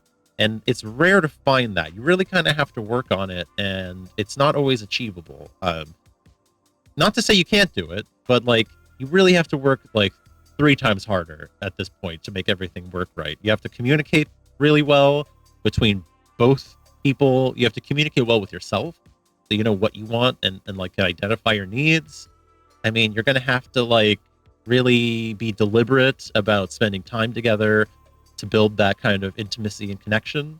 I think more so than even just with one partner, because you're not only are you accounting for one partner's feelings and experiences and troubles and fears, but you're accounting for 2. And not only that, but you're accounting for their interactions between each other as well. So there's a lot of dynamics you have to be ready to be prepared to handle. And if that's not working, if they don't really like jive together, then maybe you're gonna have to kind of work to, I don't know, at least like build your relationship separately. So spend time with both of them, and maybe they can just be cut out to be friends. I don't know. I'm not sure. I don't have insight into your relationship here, but like, maybe they can just be friends, and maybe they can just interact on a more social basis, you know, and rather than on a more relationship basis. But I think you have to kind of figure out where they stand with each other first before you kind of move on this, and you have to kind of support what they want, because at the end of the day, you're not going to be able to convince them to be partners if they don't want to be. You're not going to be able to really convince them to have a tight connection if they're not feeling tight. That's just how it is, in my opinion. So sorry, I don't know what else to tell you there, but that's just kind of how it is. You're going to have to figure those questions out. But yeah, I hope that helps answer your question, chatter. Interesting, difficult question, but one I hope that that you can get a resolution to, because, you know, I think there are a lot of rich rewards to polyamory that that you can definitely glean, and a lot of compersion and compassion that you can share together. I think that's really awesome. Okay. Other question. There's some questions about me. Let's see. Any big plans for this year, Kahtide? Another anonymous question. Thank you, anonymous question asker. Big plans for this year. Oh boy, I've got a lot of big plans. I mean, I've got personal plans that I want to do. I mean, I'm planning on moving. That's one thing. I want to find a new space. I'm going to look for a nice little spot for myself. I want to go to more events out there in the real world that are not related to streaming, of course. I'm just going to be doing events for me. So I'm not going to say what they are, but, you know, things out in the world, you know, going out to like do big people events, or maybe go to a convention or something. I want to go to conventions or something like that. That'd be really cool. I want to go to the beach. I would love to go to the beach, actually. I want to go to the beach this summer, go hang out, and maybe actually winter cabin beach time is like a big thing I've been always wanting to do. Like, I want to go to the beach, and I want to go to a winter cabin and like hang out with the friends and like go in hot tub and stuff. That's like something I want to do a lot, because I had a trip like that once where I got to go to the beach, and we had like my friend had a cabin rented out, and a hot tub was on the fucking deck, and we all just fucking had a great ass time in the hot tub in the cold. Oh, so good. Oh shit! Zara redeemed. Submit a question for Kahtide. What is your question, Zara? Please, I would love to answer it for you and give you some advice. I feel like I need to fix that submission thing. What conventions that you want to hit up? Oh, I don't want to say them on stream because I don't want to give away my location. But I'm pretty game for anime conventions, for sci-fi conventions. I want to go to a Renaissance fair because I've never been to a Renaissance fair. That would be really fun. I mean, basically anything really nerdy is what I want to check out. I would love to go to those kinds of events, because I used to go to those kinds of things, like big anime cons and stuff. Were things I used to go to the most. I would go and cosplay a lot of the time. I'm not going to say what cosplay, but I would go and cosplay a lot of the time, and I would I just go and hang out and stuff. And I would usually, what I would do is I would take I would get one of those big edible packs that they sell, and I would eat half of it, and which would probably be like 100 milligrams or something like that, a crazy absurd amount. And I would just like take that at the beginning of the day, and I would just like float on for the rest of the time and go and see like panels and go to the merch hall and go eat a fucking like eat a takoyaki or something, and just be like totally zonked. Great times were had by all. I would like also do photo bombs and stuff like that. That was fun, and like go to the always at the cons they would have like big photo events for the fandoms and stuff that they would organize, and I would always go to those and take photos and things like that. Again, I would love to be more clear about which ones, but I don't want to give away my position, my POS. So I'll just say that I've been to West Coast cons. I'll say that much. West Coast US cons are what I'm looking at and what I want to do. But ultimately, I'm like really just game for whatever. Like, I want to go do fun stuff. Like, no worries. I just wanted to know the types. Oh yeah, totally. I want to do fun stuff that's not centered on buying things, I guess, is really the biggest thing. Like, I want to go to an event where there's things going on and people are like engaged in activities. I don't want to go there to go just buy shit, because I think that's boring as fuck. Like, I don't care about like car shows or like fucking, electronics shows. I don't care about that because I'm not going to be able to afford that anyway. I just want to go and be like, you know, hey, what's the cool new anime that we're all talking about? Let's talk about that or whatever. Let's dress up like cells at work. Oh my god, that's like 2 years old at this point. Not, I don't even know what's the fucking new anime. What's the new anime hotness right now anyway? What are people watching? I mean, is it Chainsaw Man still, or is that old now? I'm so out of the loop. I don't even remember anymore. Although, here's what I'll say. If I go to an anime convention, I might do Hisoka from Hunter x Hunter. I would love to do him. I'd love to do Hisoka. It'd be really fun. But I hope that answers your question. Thank you for your questions, Zara. Really appreciate it. OMG, that would be amazing. I love Hisoka. He's so cool. I would love to do a little like a little crew of Hunter x Hunter cosplay crews. But the thing is, I don't want to be identified with that. I'm not going to post that here for sure. Like, if I do any cosplay and it goes up on the Kahtide brand, it's going to be me masked up. You're not going to see my face. But IRL in IRL fun times where I'm not Kahtide, I would love to do a Hisoka. Yeah. Okay, let's move on to. We got a couple more questions before we're out of time, so I'll see if I can answer all of these here. Okay, as a developer yourself, what's going to be the next big video game development? Oh God, what's the next big video game development? I feel like, okay, here's my take. Here's my video game prediction for the next like 5 years. Okay, and it has to do with something I saw yesterday. Even though I think it's kind of stupid looking and kind of dumb, I saw the video of the Apple Vision Pro yesterday where, you know, you strap a headset on and it's like an augmented reality headset that you see through that loads up like videos and web browsers and all your files and stuff. It's basically like wearing a laptop on your head or like wearing a smartphone on your head. It looks goofy. It looks silly. You have to have like a battery pack. It's got that like proprietary Apple crap that, you know, we all love and hate. But it definitely looked interesting. You know, it was definitely a vision of the future, I think, because like VR is really interesting. VR is definitely an interesting thing to experience, but it's got like its flaws. Like it's got its flaws that you have to be like attached to a computer. You have like, you're in a virtual environment. You can't see what's going on around you. You're kind of inside of the environment itself. You can't really move about as you're in it. Like you kind of have to stay in your locked position while you're there. And yeah, like this kind of changes things a lot, I think, because it's like you're now able to walk around with this VR headset effectively that overlays over what you're seeing in the real world. And I can see a lot of potential to that because, like, think about how Pokemon Go changed things. Like, people were using their smartphones to fucking track down Pokemon in the real world, you know, and seeing it on their phone, visualizing the Pokemon there as though it was really there, even though they're just looking through their phone.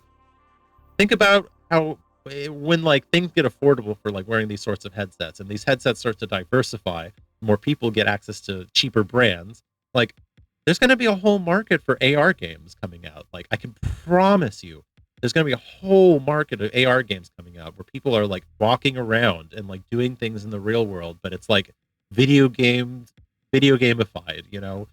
Now instead of holding your smartphone up, you're just going to be looking at a Pokemon that's standing out there at your street corner, or you're just going to be like your Pal World pal is going to be shooting guns at the fucking like neighbors next door because that, you know, it's going to be weird. It's going to be wild. I think that's what we're going to be seeing next, the new development. We're going to be moving away from like this hype for VR and towards this AR kind of game sphere. And I think it's going to be very interesting to see. Very, very interesting. We'll see what happens with that. I don't know. It's definitely a further blurring of technology and humanity. But it's weird. I mean, you got to see some of these videos of people walking around with the Vision Pro. Like, they're just like tapping away at the screen at like invisible like keyboards that only they can see, and like it really just does look like people are hallucinating as they're like walking around like tapping at stuff and like stopping to look at text messages, and you know they're watching videos and things like that on their on their headset while they walk around as though it's like a thing to do. It's so strange, but it's gonna be the thing in the future. I promise you, it's gonna be what we're looking at next. All right, I've got one more question here, unless we have any more in the chat that come through. But let's see here. I noticed you have lots of self-made music. How do you go about making songs? I'm just getting into FL Studio, and I'm excited to make music, but the buttons and stuff are a bit too overwhelming. Hey, I feel you. I work in Ableton Live, my friend. Thank you for the question, by the way. I work in Ableton Live, so I know all about too many buttons. There's a lot of buttons and dials on Ableton, a lot of different effects that you can throw on there. I mean, just making a sound can be overwhelming because there's like 5 or 6 or 7 different like synthesizer, like adaptable kind of like modules that you can plug in to make different sounds. It's very overwhelming because all of them are for different ways of making sounds, and all of them have different parameters, but they all can be made to make similar or different sounds, and there's so many effects and stuff. It can get pretty overwhelming. I think the best place to start, I think at least where I start, is always the beat. So I always try to work on the beat first. I figure out like, okay, what type of song is this? Am I gonna make it chill? Am I gonna make it hype? Usually I tend to go hype, of course, because I like hype music, but I figure out what the emotional quality of the music is going to be first. I make the beat, try to feel like what the beat's going to sound like. Then I work in some of the other elements with like, usually bass is next, like kind of, well, actually not. I mean, it depends. It depends on the song. Sometimes it's the bass first, and that's usually the easiest because like putting a bass line together is fairly easy. You can just make it with like a sine wave and a few like small effect tweaks. You can usually make a decent bass if you do it at a low octave. And you can just kind of, do a little, then you move on to your maybe your pads. I think is probably the next best place to step into, and that's where you can really start to kind of work on making it a sound. And I feel like it's the best to like you want to make like chords, you want to make a good chord pattern, you want to make like a good like probably like a longer sound that kind of fills in space, or maybe something that has like a good echo to it. Really depends on what kind of mood you're trying to set. Then you move into something more like melody wise, and then you want to like have something more of a higher pitched or more like focused kind of sound, or maybe more something easier to solo with. Boy, I mean, I'm just kind of talking about this, aren't I? There are so many tutorials online. I highly recommend that you go check out some tutorials, because really the best way to do it is just to dive in. So I think finding a tutorial to get a sound that you want to start with is really a good way to start, and then building off of it. Like, here's what I would recommend: go get a tutorial, find like a good beat or like a good like synth patch or something you want to work with, or a good like tutorial that talks about like a genre you want to cover, and then take some elements from that, make something to start with, some very basic simple shit, like a simple beat, a simple rhythm, a simple melody that you're working off of. Then save that, make that your starting point, copy it, make a fuck around copy. Okay, make a fuck around copy, and then just start fucking around. And learn like look up what different things mean. Like look up what reverb is and like what the different elements of a reverb are. Look up what things like attack are, or like delay, or how those things affect your sound, and then just start tweaking them and see what the sound changes to. That's the best way. It took me a time. You have to really work on it over the course of like a month or two, I think, especially. You have to really hone in on it and just fuck around with things. But once you start messing around with some of those dials, you see how the sound starts to evolve. You start to get an idea of what different sounds, how you can produce different sounds over time. And then you can start to really make a melody and make a beat. The first few songs you're going to make are going to sound like ass. I promise you. I made a couple of songs to start off with. I made a little like mini EP to start off with. That's where I wanted to make like albums and stuff initially when I was making electronic music. They're going to sound like ass. Your songs are going to sound like ass. It's going to be bad. But eventually, they'll sound cool. The more you practice, the more you make the songs, the more different kinds of songs, the more different genres you try out, the better you're going to get at it, the more you'll get an idea of what music sounds like. Like, it's going to get better, and you're going to make better songs. I don't know how to read music still at this point. Like, I'm not able to read music, like, traditionally. But I know how to, like, put notes down. I know how to make chords. I know how to, like, make a sound. I know how to make a beat and a rhythm, and I can make a solid tune at this point. I feel really good about it. So I think don't. I know it's going to feel overwhelming, but just fuck around with things. You know, put something in, like plug something in, plug an effect in, see how the effect changes your sound. Try a different like sound patch. Use some of the presets and tweak them. That's another great way to go about it. Use presets and tweak them to your liking. Don't be afraid to like. You're not gonna like look. You're not gonna come across as uncreative if you're using some of those presets. You just got to try them out and make them your own. That's really all you got to do. And eventually you won't need to anymore, and you can you can eventually move on to making your own sounds. Sordier says you grow beets in the garden, right? Exactly, my friend. You grow beets in the garden, and you know how you grow them. You have to water them and you have to nurture them, and that's what practice is that watering and that nurturing. Absolutely. Thank you, Sordier, for the commentary. You're so right. Well, I think that rounds out our time here, which is I'm sad to say, because I'm sad to see that you tuned in here, Sordier, right at the end of the stream. But I'm glad to see you tune in anyway. But yeah, I think we've rounded out at the end of our time here. So thank you everybody who tuned in. I really do appreciate for folks who didn't get their questions answered on today's show. Thanks for submitting. We will be here next Sunday if you want to submit those questions again. Oh, who says I only just tuned in? Oh, fair enough. You probably lurking. That's fair. Well, thank you for being here and chatting anyway. Sorry. I don't have my my counter up right now where I see all my counts up. I try not to keep my counter up because I don't want to worry about that too much. I just want to chat and chat with people. So anyway, no worries, my friend. That's our show, though. It's always great to spend time with y'all, and today's been no exception. So like all good things, even our time together must end, if only for a little bit. So I'd like to give a shout out to everybody who was on the stream. Shouts out to some of the recent followers I've had here. Charlie Congo, RD27, and Dimitrisk 124. Thank you for the recent follows. Y'all are awesome. Hope to see you again soon. Lastly, thanks to the live audience, to our Spotify listeners, to the watchers, to everyone else who enjoyed the show. And do follow the social media if you get a chance, and follow Sav Development as well.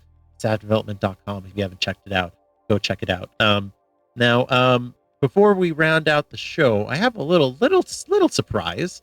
Since we're talking about music, I have put together a new song for Salve, SALVE development.com. That is our website. Check it out. The new game development project that I'm working on. I do have a song ready though, and I wanted to play it for everybody at the end here. So thank you everybody who tuned in. Check out this last song as we round out the show. Bye everybody.